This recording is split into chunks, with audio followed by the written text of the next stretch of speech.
안녕하세요. Revamp English에서 진행하는 Grammar Use 21번째 강의 Unit Number 53 동사, 목적어, to 동사 원형 두 번째 시간입니다. 오늘은 B 섹션에 나오는 동사 몇 개의 어감을 추가로 살펴보면서 지난 클립의 내용을 복습해보고 마지막 C 섹션까지 공부해보도록 하겠습니다. 먼저 지난 클립에서 같이 봤던 B 섹션 동사들을 다시 가져와 볼게요. 이 중에서 오늘은 remind, 이 동사를 살펴보겠습니다.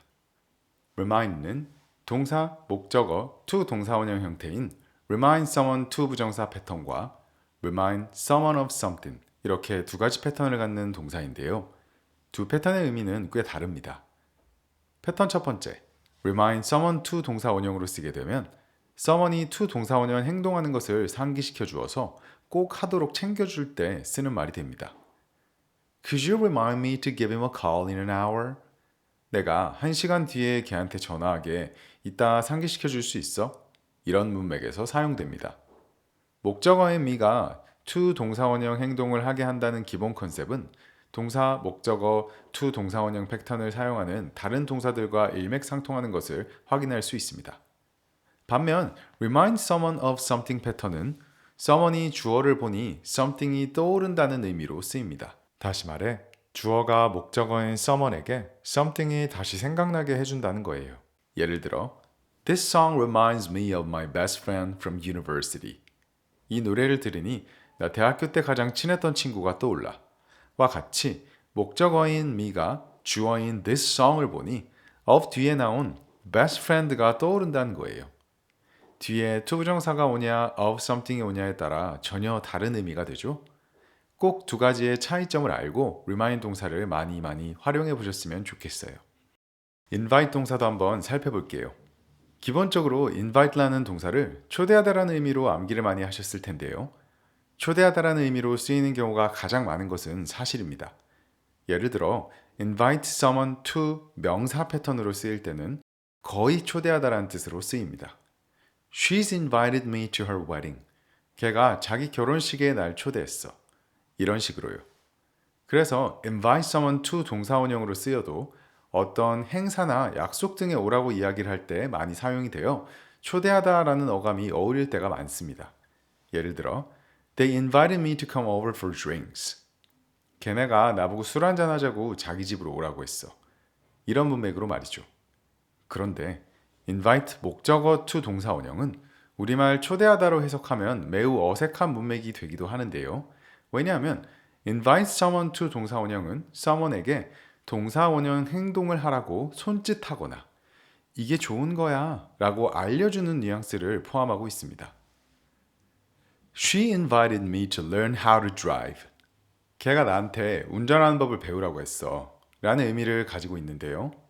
여기서 invite를 초대했다라고 해석하게 되면 뭔가 그녀가 운전하는 법을 배울 수 있는 어딘가에 날 초대한 건가? 라고 생각할 수도 있을 거예요. 하지만 그냥 invite를 사용해서 운전을 할 수 있게 되면 얻을 수 있는 좋은 점들을 이야기해 주면서 이런 게 되게 좋아 라고 말을 해준 겁니다. 이런 문맥의 경우 encourage, persuade, force와 같은 동사들도 사용할 수 있는데요. 이 동사들을 가지고 뉘앙스의 차이를 살펴볼게요. invite의 경우 이런 게 되게 좋아 라고 말하면서 그다지 적극적으로 나를 설득하진 않았지만 단순히 그런 이야기들을 듣는 것만으로도 내가 몰랐던 운전의 장점을 알게 되어서 내가 운전하는 법을 배우고 싶게 되었거나 하는 문맥에서 주로 쓰입니다. 반면 encourage는 조금 더 주어가 적극적으로 운전하는 것을 배우는 것이 좋다고 직접적인 설득을 하는 문맥에 쓰입니다. persuade가 설득하다라는 의미 아닌가요? 라고 생각하실 수도 있는데요. persuade는 정말 말 그대로 대놓고 말로 운전을 배우라고 설득하는 문맥에 쓰이는 거예요. 의도성이나 적극성을 기준으로 다시 설명하자면 invite는 단순히 이런 게 있어 라고 알려주는 정도이고 encourage는 이게 정말 좋다니까 라고 말하는 정도의 적극성이며 persuade는 이거 좋으니까 꼭 해봐 라고 실질적 설득을 하는 느낌으로 순차적으로 높은 강도의 의도성과 적극성이 생깁니다. 마지막으로 force는 강압적으로 무력이나 정신적인 압력을 통해 상대방에게 to 동사원형 행동을 하도록 억지로 만든다는 뉘앙스에 쓰입니다. 차이가 느껴지시나요?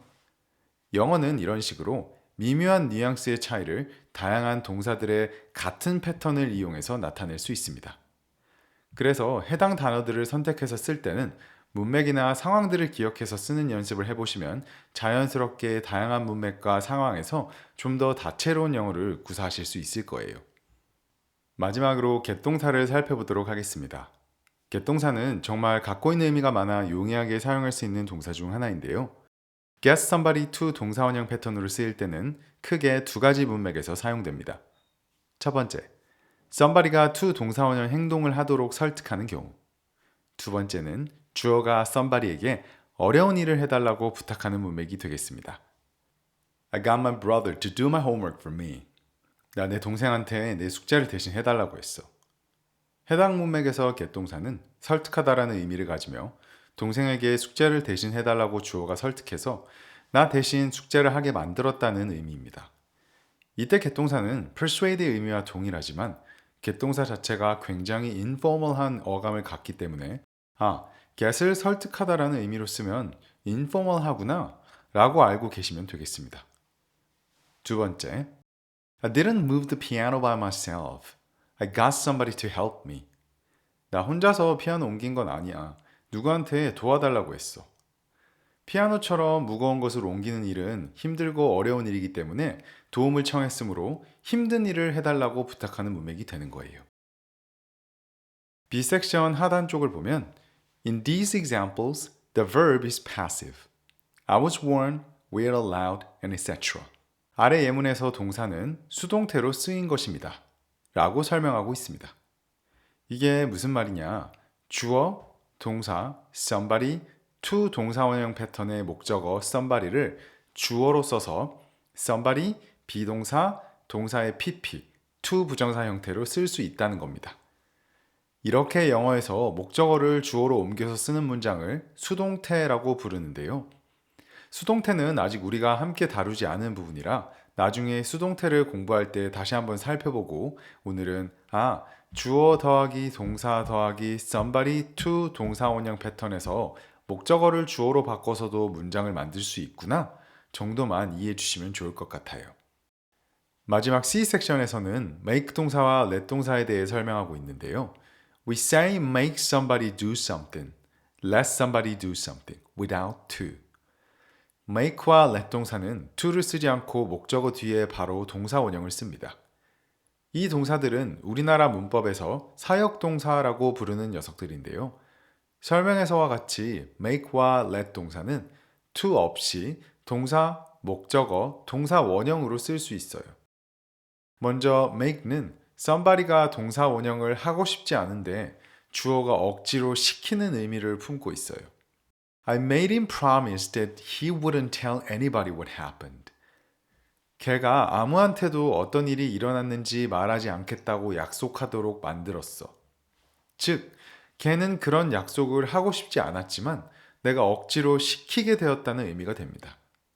반면 let은 목적어가 동사원형 행동을 하고 싶어 하는데 주어가 목적어가 하고 싶은 대로 하도록 해준 의미입니다. 더 쉬운 이해를 위해 grammar and use에 있는 예문을 긍정문으로 바꿔보겠습니다. Her parents let her go out alone. 걔 부모님이 걔가 혼자 밖에 나가도록 해줬어. 목적어인 her이 go out alone 하는 행동을 하고 싶어 했고 그것을 주어인 her parents가 하게 해주었다는 말이 됩니다. 해당 문맥에서 let 대신 made라고 말하면 걔는 혼자 나가고 싶지 않은데 부모님이 억지로 시켰다는 의미가 됩니다. 두 동사의 차이를 아시겠죠? We say make somebody do, but in the passive, we say be made to do with to. make 동사도 수동태 형태로 쓸 때는 그냥 동사원형이 아닌 to 동사원형을 써야 합니다.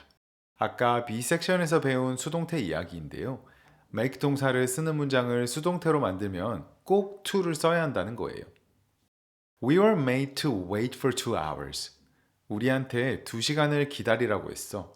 이 문장은 He made us wait for 2 hours 에서 목적어 us가 주어 we로 바뀐 수동태 문장이기 때문에 wait 앞에 to를 붙여준 것입니다. 아직 수동태 공부를 하지 않아 헷갈리고 이해가 안 되는 부분이 있으실 수 있는데요. 수동태는 부수적으로 생각하시고 유닛 53에서 함께 살펴본 동사들의 뉘앙스와 어떤 문맥에서 어떤 동사를 골랐을지에 조금 더 중점을 두시고 공부하시면 되겠습니다. 오늘은 여기까지고요.